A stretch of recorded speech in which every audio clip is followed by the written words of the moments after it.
Welcome to the United States of Tiffany. Our commentary offers a humorous take on wrestling. Please note, we're not bullying or attacking the wrestlers.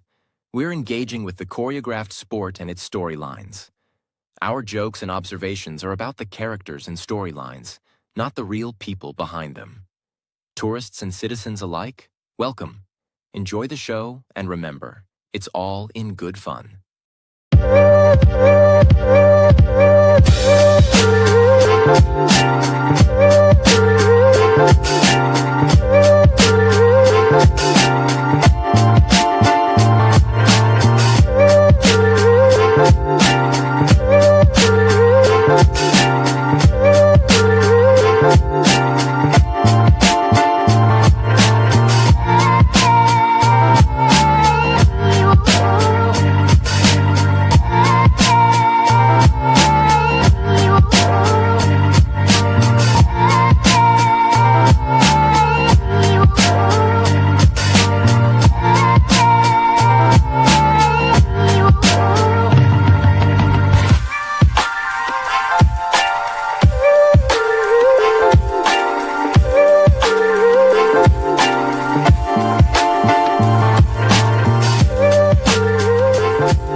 What was that? The weather. Very peculiar, don't you think?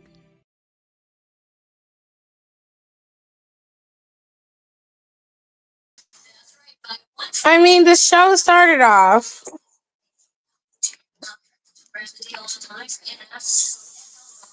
The show started off with matches. They basically told us that this match, this 6-man tag team match, was canceled, and it was done by The Rock. He wanted to have time to talk to Cody on his own, and he didn't want any interference of him having to wrestle. You turn your phone down, please. Fine. They canceled the match. So they decided to go ahead with Drew and Jimmy's match first. Jimmy ended up winning. Drew McIntyre got mad and attacked him. Beat him up really bad. Next match we saw, I want to say it was between Tiffany Stratton and Candice LeRae. This was after Tiffany Stratton cut a promo on, Nia, Candice, and even Charlotte Flair. She basically accused Charlotte of kicking a girl while she's down. She's not coming after her legacy. She is coming after what she really wants, which is to be the number one girl in this business. Cool. Love that for her. Candice went up against Tiffany. She lost. Nia Jax attacked her. Trish came out there. They both got beat up. And Nia Jax and Candice LeRae basically laid out Tiffany Stratton and Trish. They got stacked up and annihilated together. Charlotte, being one of the pettiest bitches I know, and I'm here for all of it, walked her ass in that ring, stood over her and pointed at WrestleMania, and then walked away, wiping off her feet on the mat. You gotta love a petty queen, honey. You got to. Tag team match happens. This is after we get our creepiness from The Rock. I'm gonna save that to the end. The tag team match happens. It does not have a definitive winner because the Street Profits come out there and beat up everybody. Not only did they beat up DIY and Pretty Deadly, but they also attacked Motor City Machine Guns when Motor City Machine Guns came out there. The Street Profits is not with the shits, and I'm for all of it. Beat their asses down and get y'all championships back. It's been years since y'all been champion, and I'm here for all of the bullshit. Do it. Okay? Now, did I miss anything? Did I miss any other matches, AJ? I don't think so. There was one match that was supposed to happen with Naomi and Liv Morgan. It didn't happen because Liv and Raquel was mad and in their feelings. So they attacked them before the match could even happen. They beat them down, and Nick Aldis told them to get the hell out his building because that's not how we do shit over here on SmackDown. You might be able to get away with that shit with Adam, but you're not getting away with it with me. They decided to laugh in his face. He a good one because I would have had them arrested. I would have been like, police, help, murder, assault. I'd snitched on their ass, okay? Any whoosies.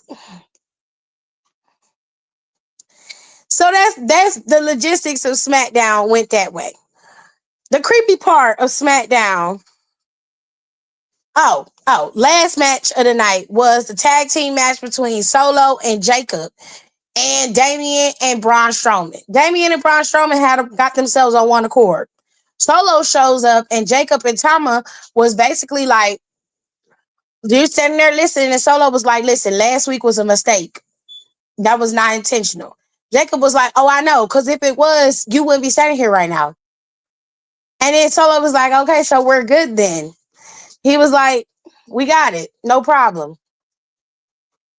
So he said, you and Tama, y'all gonna go out there and y'all gonna handle that. And he was like, oh no, you must be mistaken. It's gonna be me and you out there. Me and you gonna be out there together. We're gonna do this together. And he was like, okay, sure, whatever. Whatever makes you happy. Whatever you want to do, Jacob. He was like, but that's why I love you. And he was like, yeah, okay. So the boys went in the back. They got ready. They had their match. Everything was going smooth until their wires got crossed and Jacob Fatu super kicked Solo in the face. Solo gets laid out on the bottom rope.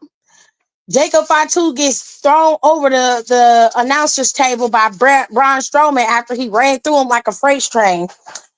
And Damian was left in the ring. Damian is in there. Damian is talking. Damian choke slams Solo because Solo was still in the ring and was a legal man. 1, 2, 3, they get the win. Game over. Show goes off. Now let's get into The Rock and his evilness. The Rock came out there like he was being a real nice guy, talking up to the crowd, and he did something nice. He very much pulled a compliment sandwich, okay? What he did was he drew the crowd in by telling them, since they was in New Orleans, that in 27, was that next year or 2026? 2026, my bad. They're going to go to New Orleans for WrestleMania. And I was like, bitch, they go to New Orleans every 4 years. So I knew they was going to go to New Orleans. That was nothing new. However, it has been officially announced that they will be in New Orleans for 2026 WrestleMania. Cool beans. Love that. He went and, the crowd was going wild. Everybody was living their best life. Cool. Happy people. But that wasn't the cold part. He decides that he wanted to invite Cody Rhodes out there because he had something that he wanted to tell him.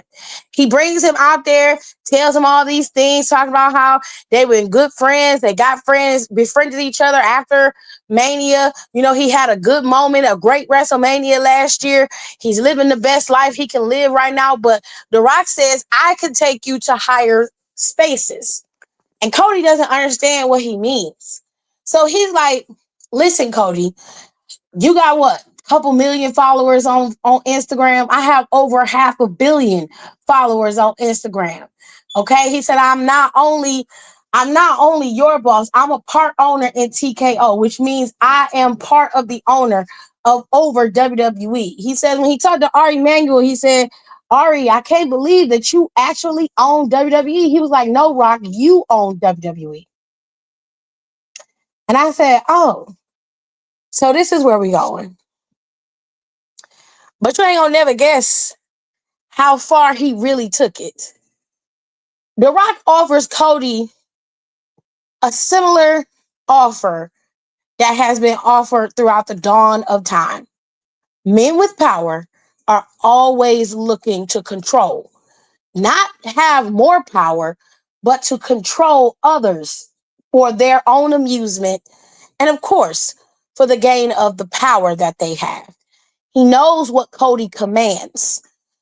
And so he's trying to keep it around him at all times. So what he offered Cody was a chance at immortalization. I can give you everything you've ever dreamed of if you just be my champion. And I know a lot of people listening was like, well, what the fuck does that mean? Well, don't worry, because The Rock explained it. After he got done making the pitch, talking about their mamas, talking about his Terramana, talking about his kids, talking about his wife, talking about Cody's wife, talking about Cody's daughter, all of the rigmarole, the heavy thickness, all of the drama, all of the intrigue. After he got done laying it on as thick as he could, he made it very clear what he wanted from Cody. He says, I want that. And Cody says, this is what this is all about. My championship, our championship, their championship. He says, no, Cody. I don't want your championship. I want your soul. If you don't know the story of Lucifer, then you wouldn't understand the story we're seeing. You see, the story we were told when we were kids, when we were in Sunday school, was simple. Lucifer was one of God's most beautiful angels, but he didn't like the way that God did things. And so he gathered some to follow him. Drain that. He gathered a bunch of people to follow him. And once he got enough, he went to God and took him to the mountain and was all the land as far as the eye could see if you would just bow to me. And God told him, you can't give me what doesn't belong to you. After Lucifer tried this coup, now we're not going by the truth, we going by what we was told. Remember that before y'all start yelling at me in the comments. After Lucifer tried this coup, Lucifer was cast out. Hence why we get the issue with the devil. The devil ultimately is a trickster. They always whisper in your ear and tell you what you want to hear. And they always offer you an easy way out. But there's a cost to those offers. There is always a sacrifice. And it is a sacrifice that you can never pay. Now, Cody Rhodes got a choice. He can either be a man and tell The Rock to go fuck himself, or he can become Homelander, take the deal, and be probably one of the most powerful and evil champions that WWE has ever seen. Something tells me that he probably will be Homelander very, very soon. This promo that The Rock cut was probably one of the most evil things I've ever heard in my life. I've never seen somebody be so manipulative and so evil in one place. Vince McMahon was the kind of evil you always knew existed. You saw him coming. He wasn't trying to hide who he was. He made it very clear what he was. But this is different. The Rock is trying to convince you that this is just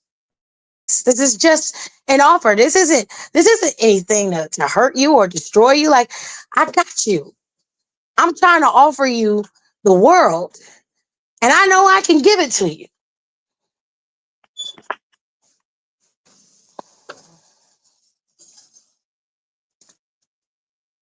I've never heard anything so sinister before in my life.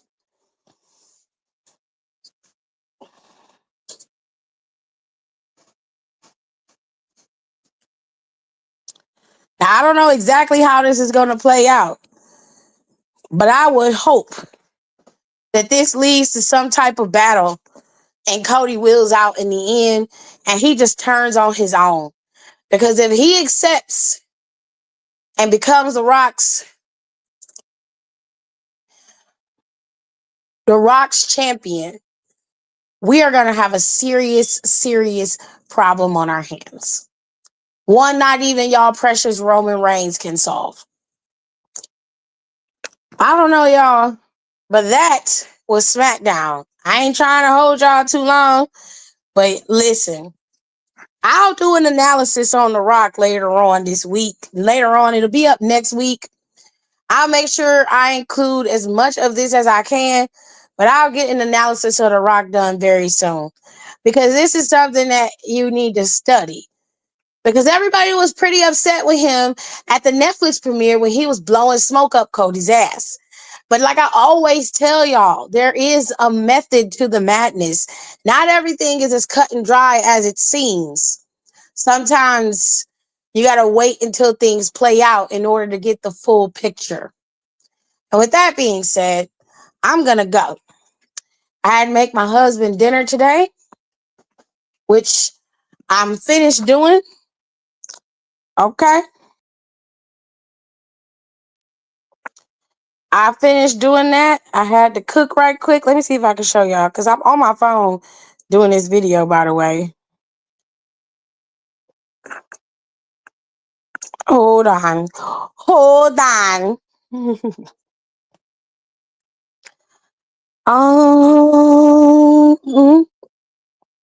Okay.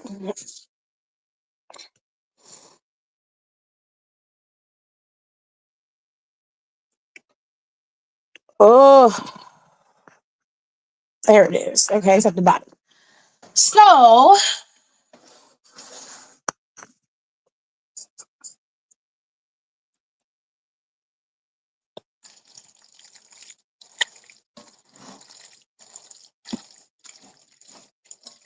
trust me, it's the pasta I made that I'm mixing up.